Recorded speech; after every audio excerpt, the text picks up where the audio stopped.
ಹೊಸ ಗಾಡಿಗಳು ಇಬ್ಬರು ಸಂಬಂಧ ಇಲ್ಲ. ಕರೆಕ್ಟ್ ಆಗಿ ನೀನೇ ತರ ಮಾಡ್ತಿದ್ದಾನೆ ಮತ್ತೆ ಹೋಗ ಗಾಡಿ ಯಾಕೆ ಬರ್ತಾ ಇಲ್ಲ ಸಿಂಪಲ್ ದೊಡ್ಡ ಫ್ರಾಡು.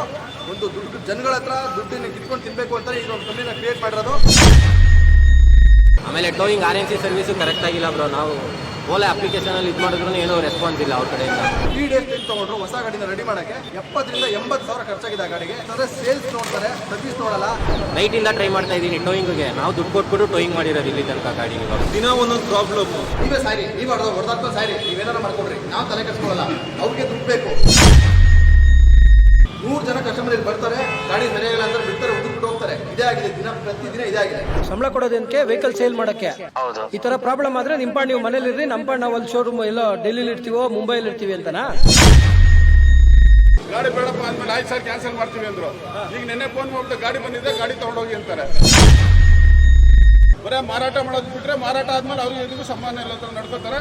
ಇವತ್ತು ಬನ್ನಿ ನಾಳೆ ಬನ್ನಿ, ಇವತ್ತು ಬನ್ನಿ ನಾಳೆ ಬನ್ನಿ ಅಂದ್ಬಿಟ್ಟು 3 ತಿಂಗಳು ಆಗಿದೆ. ನಮ್ಮ ಕೆಲಸಕ್ಕೆಲ್ಲ ನಾವು ಅವ್ರ ಕೆಲಸಕ್ಕೆ ಕಾಯ್ಬೇಕಾಗುತ್ತೆ. ಇದು ಜೆಂಟು ಅಂತ ಈ ಗಾಡಿ ತಗೋಬೇಕಾದ್ರೆ 1000 ಹತ್ರ ಯೋಚನೆ ಮಾಡಿ ತಗೋಬೇಕಾ ಬೇಡವಾ ಅಂತ. ಸರ್ವಿಸ್ ಇಲ್ಲ, ನಾವು ಓಲಾದೇ ಡಬ್ಬಾ ಸರ್ವಿಸ್.